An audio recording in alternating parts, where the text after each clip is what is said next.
मनोबुद्धिहंकार चित्तानि नाहं न च श्रोत्रजीवे न च घ्राणनेत्रे न च व्योमभूमि न तेजो न वायु चिदानन्दरूपः शिवोऽहं शिवोऽहं चिदानन्दरूपः शिवोऽहं शिवोऽहम्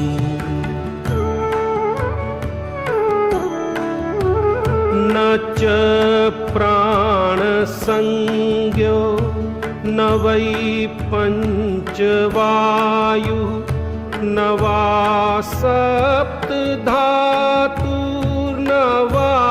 पञ्चकोशः न वाक्पाणिपाद न चोपस्थपायु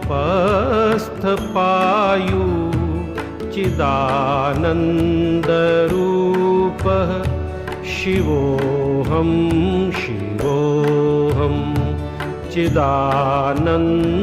चिदानन्दरूपः शिवोऽहं शिवोऽहम्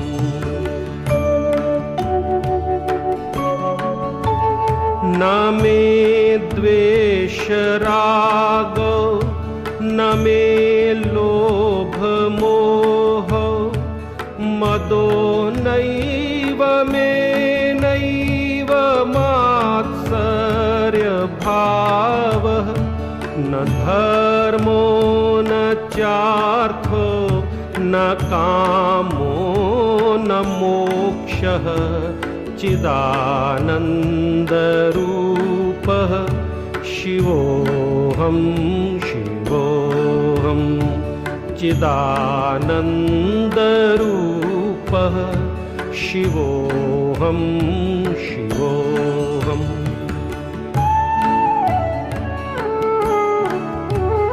न पुण्यं न पापं न सौख्यं न दुःखं